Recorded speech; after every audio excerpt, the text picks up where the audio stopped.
সুপ্রভাত বন্ধুরা, কেমন আছো তোমরা? আশা করছি ভালো আছো। ঝলমলে একটা রোদ দেখিয়ে আজকে সকালটা শুরু করলাম। দেখতে পাচ্ছ কি রোদ। এই ভিডিওটা কিন্তু দুদিন আগের। কদিন সমানে বৃষ্টি হয়েছিল, এমনকি অনেক জায়গায় বন্যাও হয়ে গেছে। তো আমাদের এখানে টানা 5-6 দিন বৃষ্টি হওয়ার পরে এই যে ঝলমলে রোদ উঠেছে। আর এত গরম পড়েছে 3-4 দিন ধরে। আমি যেহেতু ভয়েসটা আজকে দিচ্ছি তাই বলছি 3-4 দিন ধরে। আর এই ভিডিওটা হচ্ছে বিশ্বকর্মা পুজোর দিন। দেখতে পাচ্ছ ওই যে বাস গ্যারেজটাতে বিশ্বকর্মা পুজো হচ্ছে, সেটাই তোমাদের দেখালাম। বলো তো এই বাসের মধ্যে নামটা কি লেখা ছিল সামনে? জুম করে কিন্তু আমি দেখালাম তোমাদের। তারপরে দেখো আমি সমস্ত ঘর দুয়ার মুছে নিয়েছি। এখন হচ্ছে দুপুরবেলা। আজকে সমস্ত ঘর দুয়ার মুছেছি। 2-3 দিন ধরে ঘর মোছা হয়নি। তো বারান্দাটা পরিষ্কার করেছি, আর এখানে কতগুলো বিছানার চাদর রয়েছে, 2-1টা জামা রয়েছে, সেগুলো কাচবো। অনেক কেচেছি, 1 বালতির বেশি কাচাকাচি করেছি, ঘর দুয়ার মুছেছি। এখন আমার এই বাসন টাসন গুলো মাজলেই হয়ে যাবে। এই যে ভাত বসিয়ে দিয়েছি দেখতেই পাচ্ছ। আর চলো দেখাই তোমাদের কি কি আজকে রান্না করেছি। আজকে রান্না করেছি লোটে মাছের ঝুনো। এটা আমি ইউটিউব দেখে করেছি। আগেই বলে রাখি আমি এই ফার্স্ট টাইম করলাম। আর করেছিলাম মাছের মাথা দিয়ে লাউ ঘন্ট। আর করেছি, চলো দেখাচ্ছি, ইলিশ মাছের ঝোল আলু বেগুন দিয়ে। এটার ভিডিও নিশ্চয়ই তোমরা দেখেছিলে। আমি একটা ছোট্ট রেসিপি তোমাদের সাথে শেয়ার করেছিলাম। তো চলো এরপর খাওয়া দাওয়া করে নিই। দেখো খাওয়া দাওয়া করার পরে মেঘনাকে একটু ঘুম পাড়িয়েছিলাম।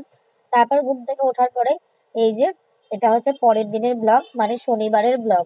তো আমরা একটু বেরিয়েছিলাম। মেঘনার চশমার পাওয়ার বেড়েছে, তোমাদের আগেই বলেছিলাম, ওকে ডাক্তার দেখাতে নিয়ে গেছিলাম।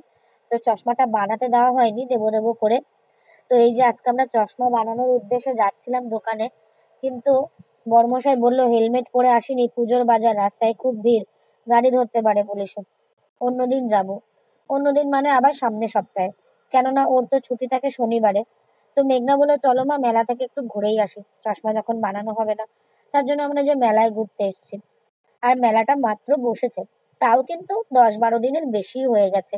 মানে আমার দিদিরা যখন ছিল তখন আমরা একদিন মেলায় গেছিলাম ফার্স্ট, সেদিন ছিল দ্বিতীয় দিন। তো আস্তে আস্তে এই মেলাটা এখন লক্ষ্মী পুজো পর্যন্ত থাকবে।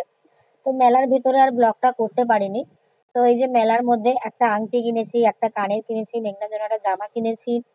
আর এই যে মেঘনা কি বলে হাওয়াই মিঠাই, আর ওই যে সে ডিজাইন করে পেন দিয়ে খাতার মধ্যে, সেগুলো কিনেছে পাখির দেখা দেখি। এগুলো একটু বড় বাচ্চাদের যদিও। যাই হোক, মেলা থেকে বেরিয়ে তারপর আমি আর আমার হাজব্যান্ড একটু ফুচকা খেয়ে নিলাম। মেঘনাকে জিজ্ঞাসা করছিলাম, ও কিছু খেতে চায়নি। আসলে না, ও একটু খেলনা পেলেই খুশি হয়ে যায়, তো একটা খাবার ডিমান্ড করে না। পেছনে দেখছো নান্দনিক ক্লাবের প্যান্ডেল হচ্ছে, খুব সুন্দর প্যান্ডেলটা করছে। এই যে এই কাকুটার কাছে আমরা ফুচকা খাচ্ছিলাম। ফুচকা খাওয়ার সময় ভিডিও করিনি, কি করে ভিডিও করব, হাতে এত কিছু রয়েছে। যাই হোক, মেঘনা এখন খেলা করছিল। তো এখন আমরা যাব বাড়িতে।